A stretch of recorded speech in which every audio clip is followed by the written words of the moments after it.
Então, muito boa noite a todos. Hoje trazemos aqui um tema de milhões de anos, não é?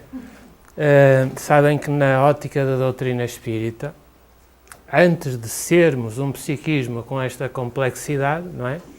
Própria do ser humano, nós temos múltiplas experiências de milhões de anos, como dizia, ao longo de vários formatos de vida, e este, obviamente, não é o último. A dada altura, nesse trajeto evolutivo, parece que há a conquista do livre-arbítrio. Qual será esse momento? Eu só vou fazer a pergunta, não é? Mas basicamente é o tema de hoje. Então nós, no sumário, temos praticamente alguns apontamentos com piada na história, depois vamos ver alguns textos, vamos falar um pouquinho na ótica espírita da evolução, vamos ver o que é que o livro dos Espíritos nos diz entre a interação da matéria e do espírito, e temos alguns apontamentos éticos. Se hoje, por exemplo, alguém tem um animal, um cavalo, um cão ou o que seja, que mata um ser humano ou que causa um acidente, é o dono que é responsabilizado, não é? Mas nem sempre foi assim, não é? Há registros que, na Idade Média, em que animais causavam danos e eram julgados de uma forma até antropomórfica, não é? Por exemplo, em 14 de junho de 1496, um porco, por alguma razão, desfigurou uma criança. Vai a tribunal e o juiz diz: faça-se justiça. O animal aprisionado vai ser executado como se fosse uma pessoa. Certo?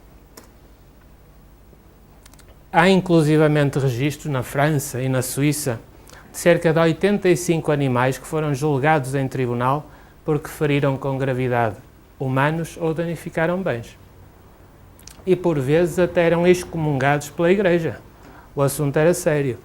E chegaram a ser até julgados por suposta feitiçaria, não é?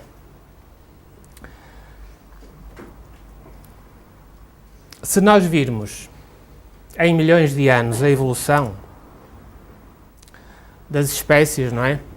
Tem ideia, obviamente, que nos Estados Unidos há regiões em que não é assim, mas nós estamos em Portugal, que é um país mais civilizado, certo? Portanto, sabe-se que as espécies não existiram sempre como nós as conhecemos hoje, não é? Existiram espécies há milhões de anos que desapareceram, extinguiram-se. A nossa espécie Homo sapiens é muito recente na história da humanidade, certo? Já tivemos os dinossauros, não é? Há outros tantos milhões de anos.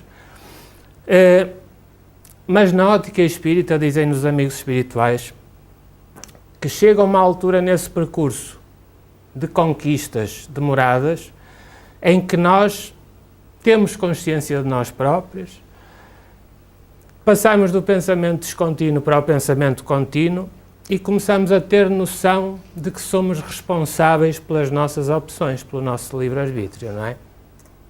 Então, basicamente, é isso. E antes de chegarmos aos animais, gostava de começar pelas plantas. Sabem que o Darwin era uma mente genial, há cerca de 150 anos. Ele é conhecido por ter publicado aquela questão da evolução das espécies, não é? A primeira teoria. Mas ele fez muitos outros estudos sobre outras áreas. E uma delas é que ele achava, tinha uma intuição brutal, que ainda hoje é mal compreendida, de que as plantas, enquanto nós temos o cérebro no nosso crânio, as plantas teriam algo parecido com o cérebro nas raízes. E então hoje temos vários cientistas, neste caso é uma canadiana, que fazem montes de experiências, por exemplo, sobre bosques. Bosques não são plantações de eucalipto, certo? Isso são plantações como de milho, batata, outras coisas. Bosques são ecossistemas naturais que surgiram, se equilibraram e que prestam serviços aos outros seres vivos, inclusivamente a nós próprios. Às vezes, a água pura que bebemos é filtrada por um bosque nativo de carvalhal galaico português, que agora já há poucos, não é? Mas era o bosque nativo da nossa região. Então esta investigadora canadiana, nós temos que fazer um esforço de imaginação para perceber que os bosques, ela fez investigação de laboratório em que deu para perceber que os bosques, as árvores de um bosque nativo colaboram entre si. Chegam a alimentar-se quando uma tem déficits. Dão avisos umas às outras sobre ameaças e perigos.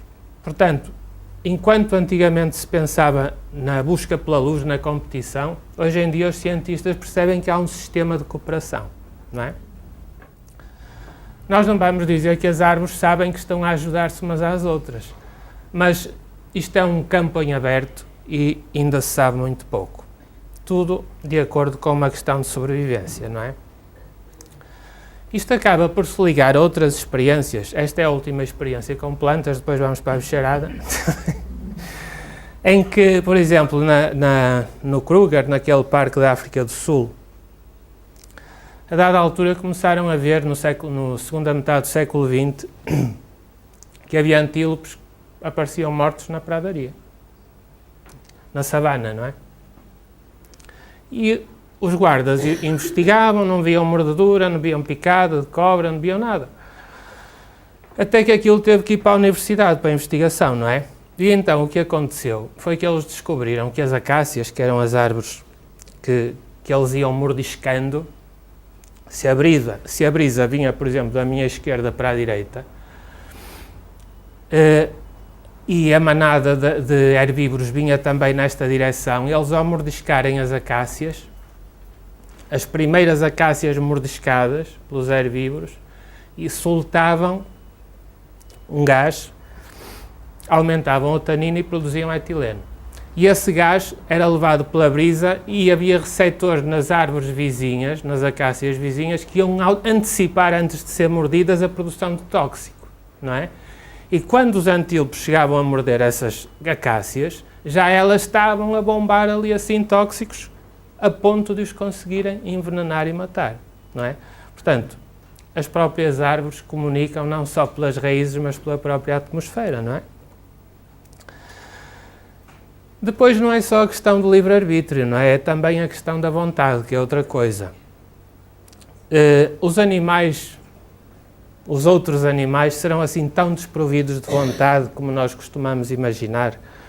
Sabem que há uma vespa mais ou menos deste comprimento, a vespa asiática, a vespa velutina, que está aqui no Porto, a gente abre a janela e vê. Está aí para sul. Já está no centro, há de chegar ao sul. E é uma vespa que preda muito outros insetos. Os apicultores estão com grandes problemas porque elas arrasam colmeias, na altura em que estão com favos a criar crias. Elas não são propriamente carnívoras na fase adulta. Elas alimentam-se de néctar das flores enquanto adultas, mas quando têm crias, as crias provocam-nas, excitam-lhes o instinto de caça e elas vão predar e apanham moscas, libélulas, apanham tudo o que seja carne para levar para as larvas. Portanto, e aí é que elas atacam as colmeias também. Em Portugal não há descrição, mas há outros países em que já se sabe que as colmeias começam, quando uma destas batedoras de vespas entra na colmeia, elas bloqueiam a entrada e dentro da como é que se chama aquilo da apicultura? É a colmeia, não é? Aquelas caixas e tal. Elas tapam a entrada à vespa, a vespa está lá dentro, começam a vibrar com o corpo, produzem mais calor. É perigoso para elas, porque elas também, a partir de uma certa temperatura, também morrem. Mas a vespa morre primeiro. E então já não vai avisar outras de que ali há carne, há fartazana para levar para as crias. Portanto, será uma inteligência coletiva até certo ponto? Uma adaptação, um instinto? Tudo isto deixa muitas perguntas em aberto. O que nos parece mais certo é dizer que, por exemplo, entre uma rã e um formigueiro, as formigas são insetos gregários, não é? Muito organizados. Dá a impressão que os animais gregários ficam mais limitados no seu livre-arbítrio. Vejam nós, por exemplo, com os impostos que pagamos, não é? Ao passo que os animais mais por si próprios, não é? Mais isolados, fazem mais do que querem, não têm funções tão definidas no grupo, não é? Isto parece ser claro. Então, quanto maior o papel desempenhado num grupo, numa determinada espécie, não é? Menor será a liberdade da opção de comportamento do indivíduo. Até, talvez há década de 50, não tenho a certeza, pensava-se que o homem se distinguia dos outros animais porque era o único que fabricava ferramentas, não é? Isso depressa foi abaixo. Quando uma investigadora em África viu um chimpanzé selvagem pegar num arbusto, no ramo de um arbusto, cortar as folhas, ficar com uma vareta, ir para um formigueiro ou uma termiteira, já não me lembro, enfiar a vareta, aquilo ficava cheio de térmitas e comeu. Portanto, este é um dos exemplos clássicos. Depois há muitos outros. Mas estamos a falar de chimpanzés que são primatas superiores, têm um ADN muito próximo do nosso. Mas um texugo, como um ratel, não é? Já não é bem a mesma coisa. Mas houve um documentário de vida selvagem, não sei se viram, já foi há muitos anos, os mais novos com certeza não o viram.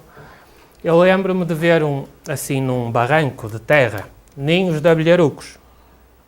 Não é a espécie que nós temos cá, eram espécies que não chegam cá, lá da África.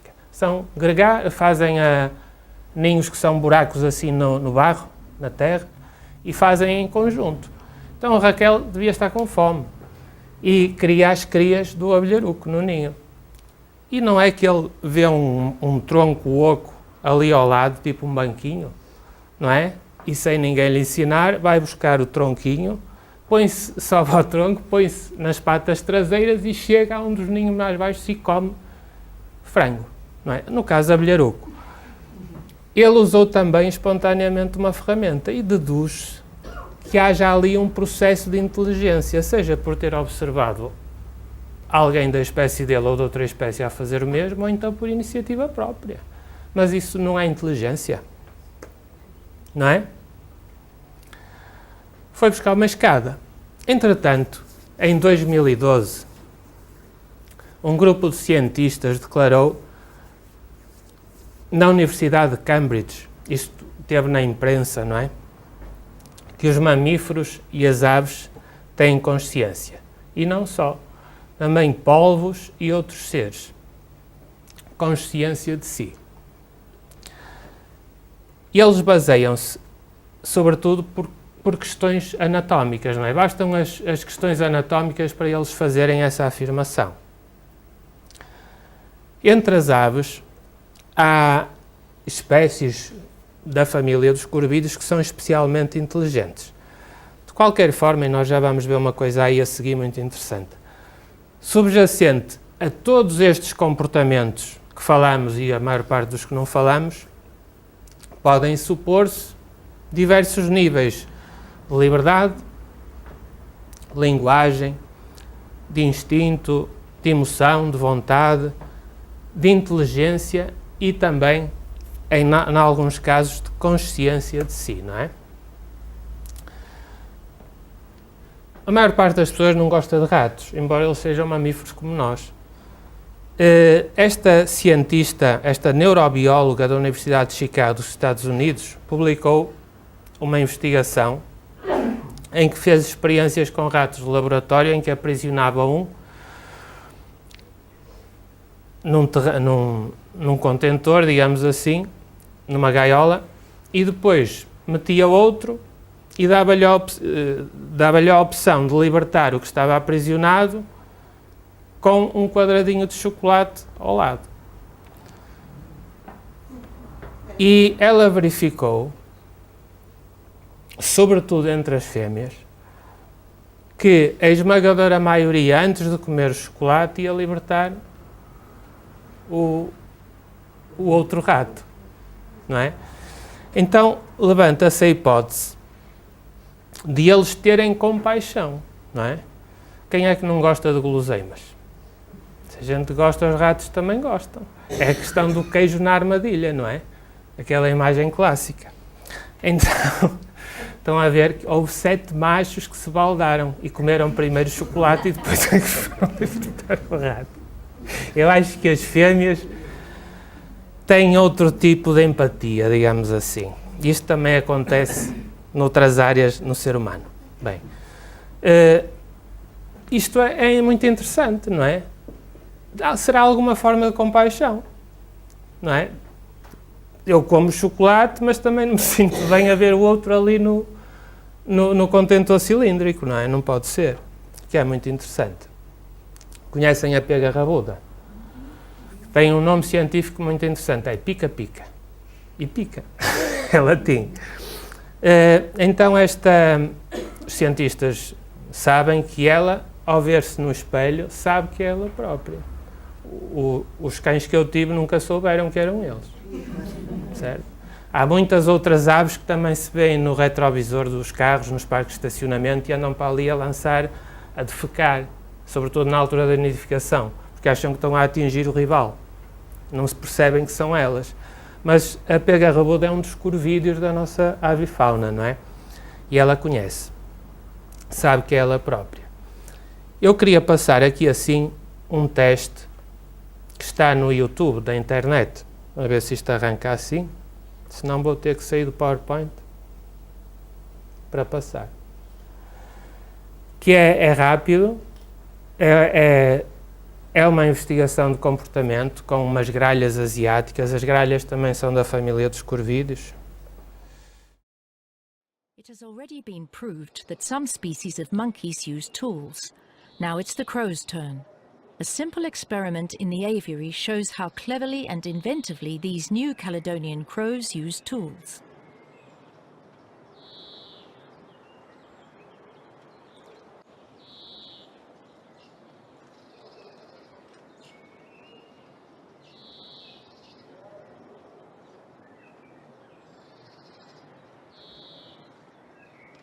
In a presentation in St. Gallen, Rutz shows impressively how Betty the Crow manages, under scientifically controlled conditions, to make a suitable tool from a straight piece of wire at the third attempt.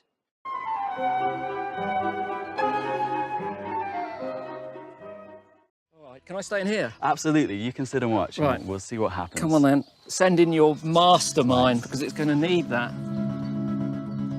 Alex studies wild birds, which he releases after 3 months of research. This one is nicknamed 007, and it's about to attempt what Alex believes is one of the most complex tests of the animal mind ever constructed. The bird is familiar with the individual objects, but this is the first time he's seen them arranged like this. 8 separate stages that must be completed in a specific order if the puzzle is to be solved. And if the bird succeeds, it'll be a world first. He takes time to have a look and then starts with the short stick.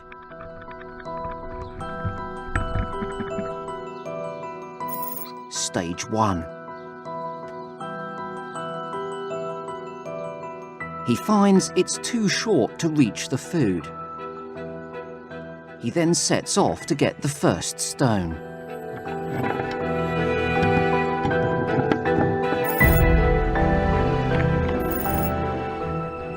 But he drops it.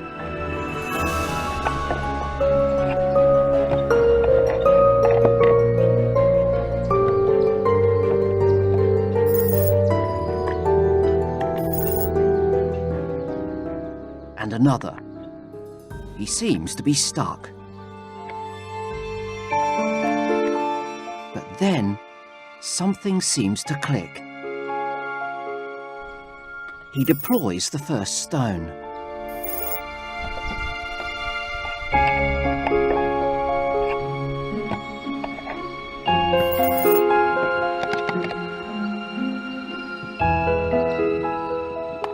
And then another.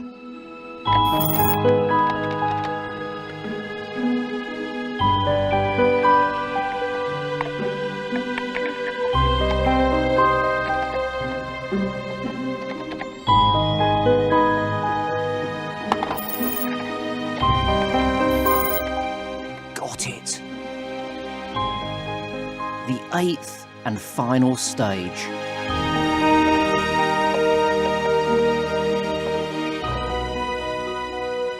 success. 8 individual stages of one complex puzzle completed. That was remarkable. Se calhar eu demorava mais a fazer isto, mas é fantástico, não é? E não é caso único, isto há muitas experiências, não é?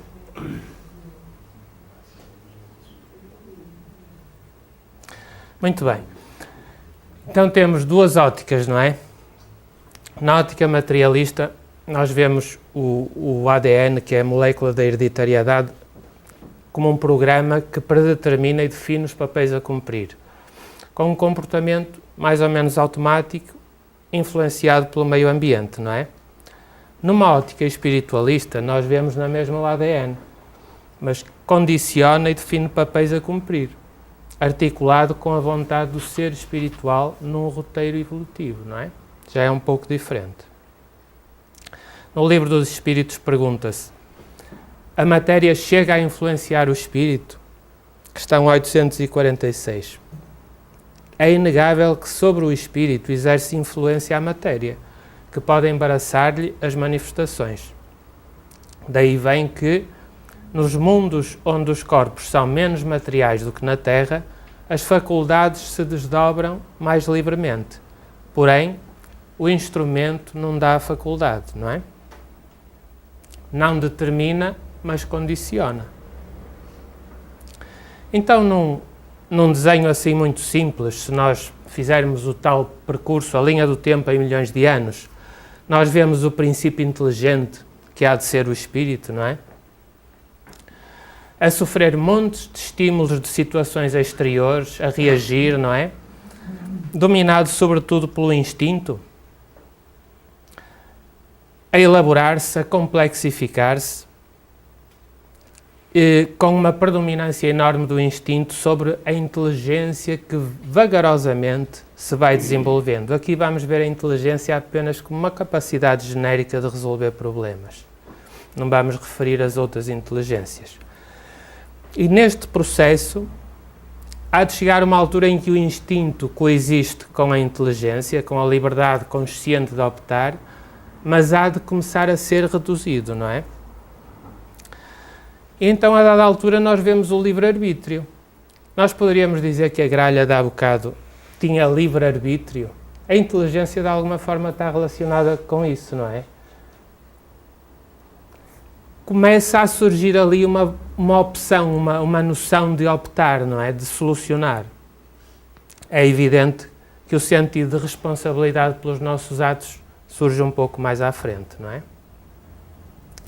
Às vezes isto torna-se um bocado complicado, por exemplo, segundo aquela declaração dos cientistas de Cambridge, se nós vemos uma evolução divergente das espécies, não é, ao longo de milhões de anos, vemos os polvos, que são moluscos, vemos os golfinhos, que são mamíferos, os primatas superiores como os chimpanzés, não é? Vemos as aves são todas derivadas de algumas espécies de dinossauros, a morfologia evoluiu bastante, e de repente a gente começa a pensar como é que num processo evolutivo por imaginação, além do nosso tempo, como é que estas inteligências se vão elaborar e chegar a um patamar comum. Estão a conseguir perceber o que eu estou a tentar passar? Eu acho que não é um problema. E porquê é que não é um problema? Porque a plasticidade dos organismos ao longo destes milhões de anos é uma coisa completamente louca. Quem é que diria que um pardal, uma galinha, não é? Tem sequências de ADN de dinossauros carnívoros como o Tyrannosaurus rex, não é? A morfologia não é o importante. Um polvo é um molusco, é uma coisa completamente diferente, também resolve problemas fantásticos. A questão são as conquistas do princípio inteligente, a complexidade do psiquismo. A morfologia depois há de ter uma solução que eu não consigo entrever, mas há de existir de certeza. Mais importante que o formato dos corpos são as conquistas da consciência, não é? Do psiquismo.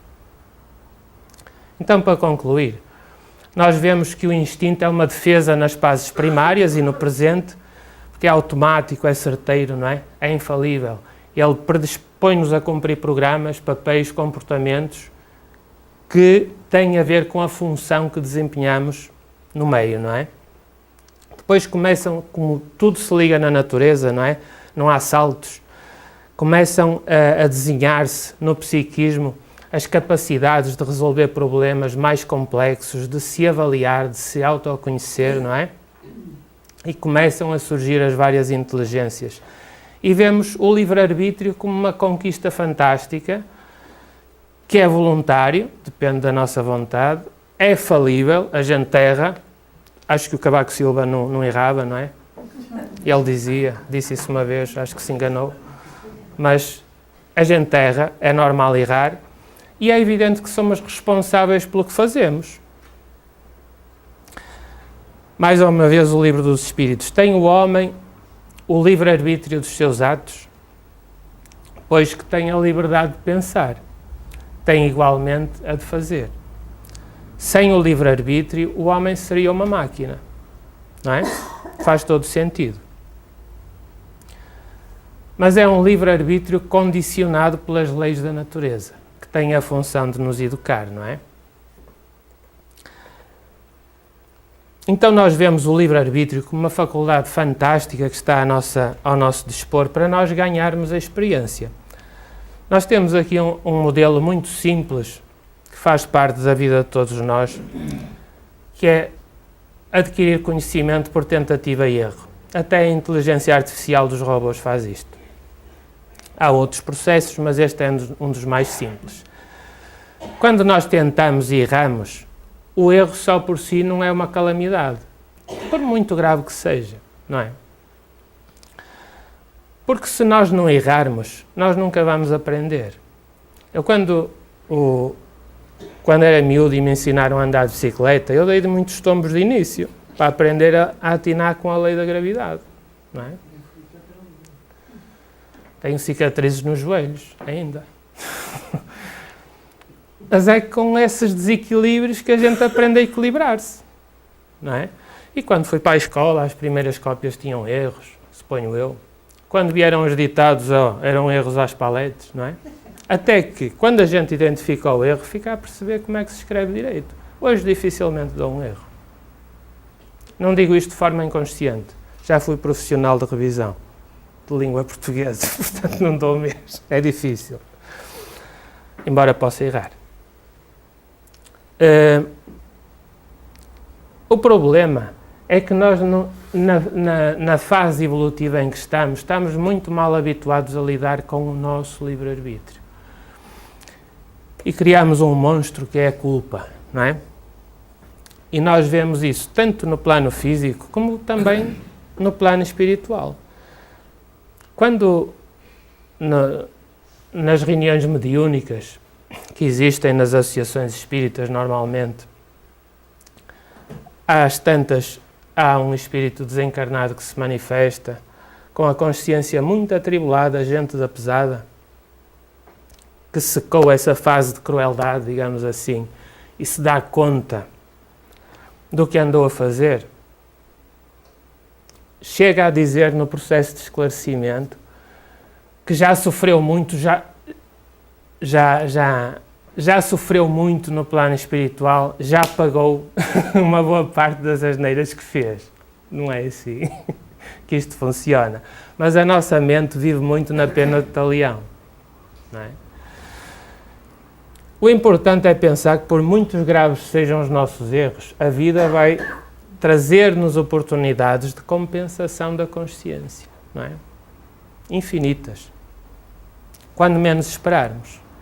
E se não soubermos, não tivermos talento para aproveitar as primeiras, a gente aproveita a segunda e aproveita a terceira, porque existe uma lei do progresso espiritual na natureza a que ninguém consegue escapar. Nós não gostamos muito de leis, porque normalmente só reparamos nelas quando elas nos prejudicam, aparentemente, não é? Mas isso é uma fantasia, porque as leis, apesar de terem uma índole opressora, até se quisermos, que é mais organizativa, mas a gente vê como repressora. As leis são fundamentais para nós conseguirmos viver. Quando aprendemos a andar, nem nos lembramos. A gente cai, esmurra o cotovelo, bate com a cabeça, não é? Ganha galos, esmurra os joelhos, faz feridas. Até que aprenda a lidar com isso.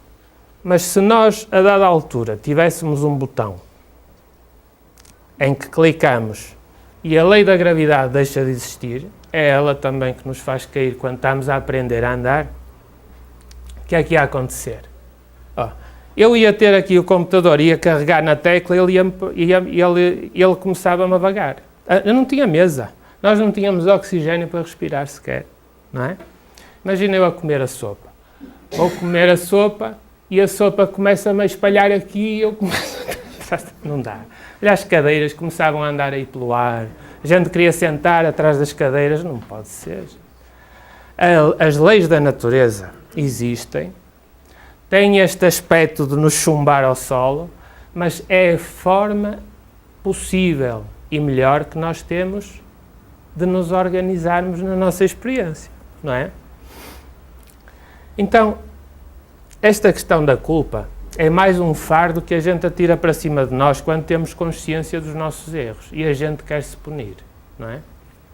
Isso tem a ver com o patamar evolutivo em que nós, como humanidade, maioritariamente estamos. Estamos num planeta de provas e expiações. Mas se nós aspiramos a ir para um planeta de regeneração, onde o bem domine, nós não podemos continuar a culpar-nos como culpamos os outros. Quando nós falamos disto, lembramos-nos sempre do Evangelho. Jesus dizia, com a medida com que medir os outros, serás medido. Não é nenhum juiz que nos vai medir. As leis da natureza, que regulam a natureza humana, estão na nossa consciência e nós interpretamos-las segundo o nosso patamar evolutivo. Mais esclarecidos ou menos esclarecidos.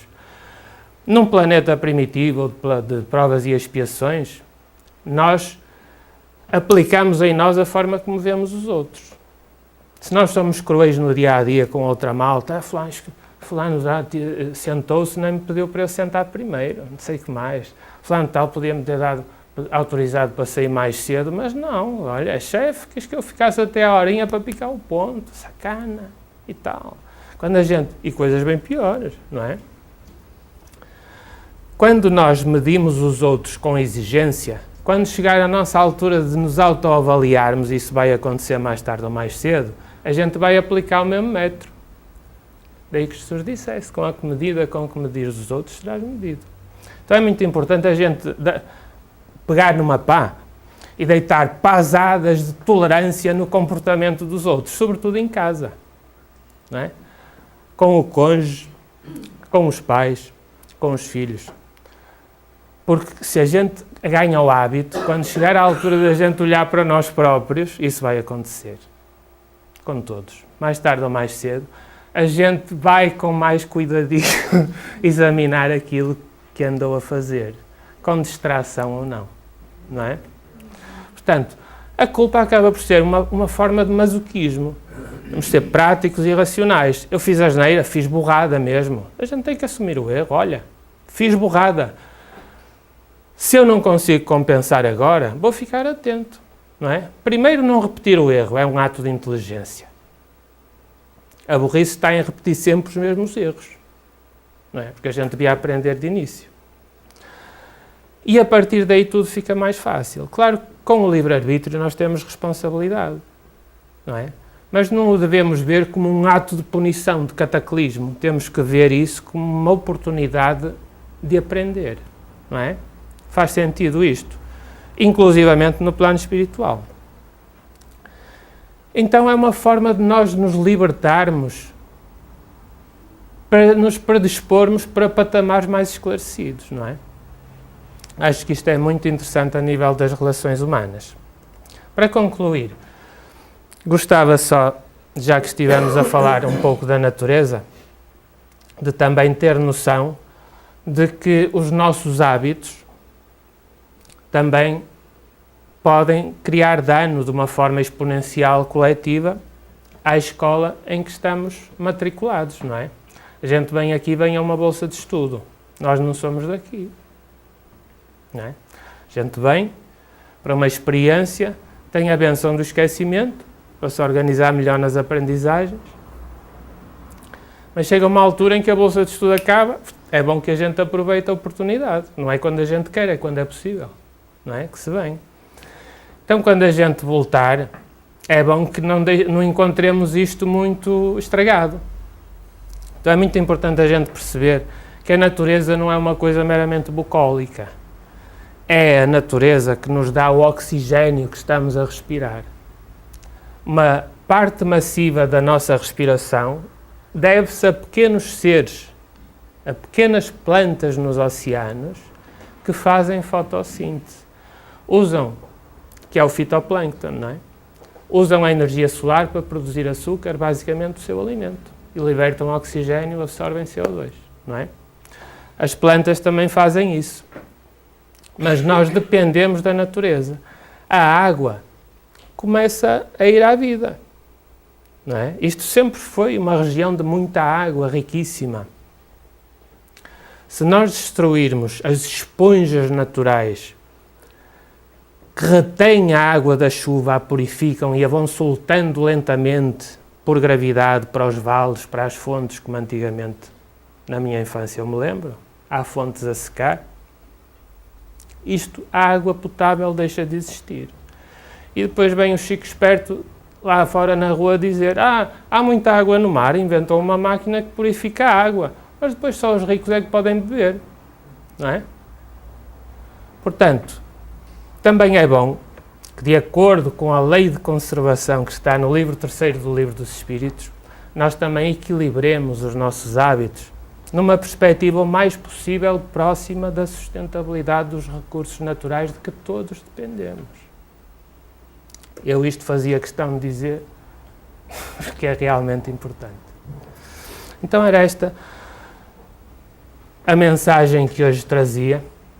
Peço desculpa que isto pode ter demorado mais do que o previsto, mas acho que isto abre questões que são muito interessantes, pelo menos para mim, e foi isso que vim partilhar com os senhores. Espero que também tenham apreciado.